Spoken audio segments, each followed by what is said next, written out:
I am a day late and a dollar short, but let's see what Canadian politicians threw in the trash last week. I'm Maureen, a winning campaign manager out of Ontario, and I go through the politicians' trash so you don't have to.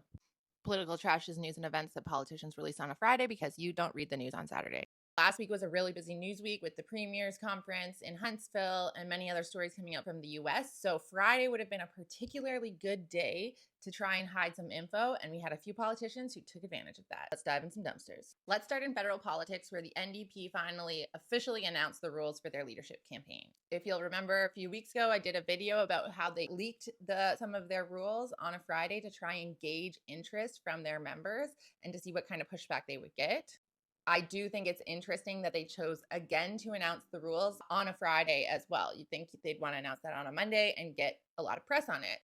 But I'm suspecting, given the pushback that they had to their rules, which again, they have not changed, they didn't want to bring back that conversation again. And so they wanted to kind of start slowly.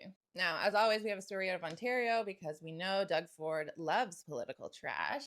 Basically, Doug Ford wants to sell off part of Wasaga Beach Provincial Park so that his rich friends can buy and build cottages there.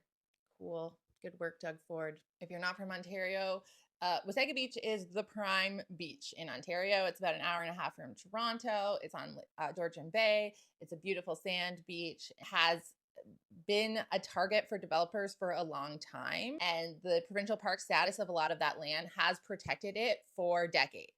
For the last story, I want to show you how the media also uses Take Out the Trash Day to talk to politicians. Stay with me on this. If you're not from Ontario, you might not know who Brian Lilley is. He is a columnist for the Toronto Sun, which is a conservative newspaper.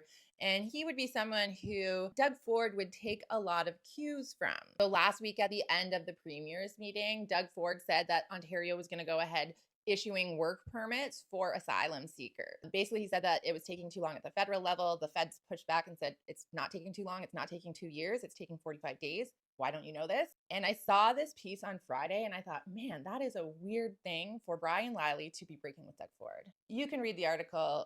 It's not that much, but I think the series of events really makes it interesting because only a few days later, Doug Ford had taken Brian Lilley's advice and canceled his attempt to issue those work permits. You have to know the whole system to understand what's going on. If you were watching that, you could very easily see the path from Doug Ford getting corrected by Brian Lilley to then changing his position.